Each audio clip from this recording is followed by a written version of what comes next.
আদালতে তীব্র ধাক্কাধাক্কি ও হুড়োহুড়ির মধ্যে দিয়ে হাজতখানায় নেওয়ার সময় পায়ে থাকা জুতো হারালেন সাবেক এমপি ও কণ্ঠশিল্পী মমতাজ বেগম। মঙ্গলবার 13 মে দুপুর 2:17 মমতাজকে আদালতে আনা হয়। এ সময় তাকে সিএমএম আদালতে হাজতখানায় রাখা হয়েছে। মমতাজ বেগম আদালতে আসার খবর পেয়ে আদালতে তীব্র উত্তেজনা সৃষ্টি হয়। কঠোর নিরাপত্তা দিয়েও ধাক্কাধাক্কি এবং আইনজীবীদের রোষানল এড়ানো যায়নি। বিকেল 3:30টায় ঢাকার মেট্রোপলিটন ম্যাজিস্ট্রেট মোহাম্মদ জুয়েল রানার আদালতে মিরপুর থানার মোহাম্মদ সাগর হত্যা মামলায় মমতাজ বেগমের 4 দিনের রিমান্ড মঞ্জুর করেন। এরপর ফের আদালতে উত্তেজনা সৃষ্টি হয়। কড়া নিরাপত্তা দিয়ে পুলিশ সদস্যরা মমতাজ বেগমকে নিয়ে যাওয়ার সময় আইনজীবীদের ধাক্কাধাক্কি ও হুড়োহুড়িতে পড়েন। এ সময় মাথায় হেলমেট, বুকে বুলেটপ্রুফ জ্যাকেট পরিয়ে হাজতখানায় নেওয়া হয়। মমতাজ পুরোটা সময় জুড়ে মাথা নিচু করে হাঁটছিলেন। তবে এর পরপরই দৌড় দিয়ে যাওয়ার সময় নিজের পায়ের জুতা খুলে যায় মমতাজের। হাজতখানায় নিয়ে যাওয়ার পর হাজতখানার গেটের সামনে তার জুতা জোড়া পড়ে থাকতে দেখা যায়।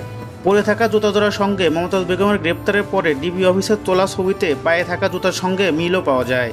এদিকে জুতা হারানোর বিষয়ে ঢাকা মেট্রোপলিটন ম্যাজিস্ট্রেট আদালতে হাজতখানার ইনচার্জ উপপরিদর্শক কামরুল ইসলাম বলেন, আসামিকে হাজতখানা থেকে পাঠানো হয়েছে। তার পায়ের জুতো ছিল কিনা সেটা খেয়াল করিনি। হুড়োহুড়ির ভেতর জুতা হারানোর বিষয়টি আমার জানা নেই।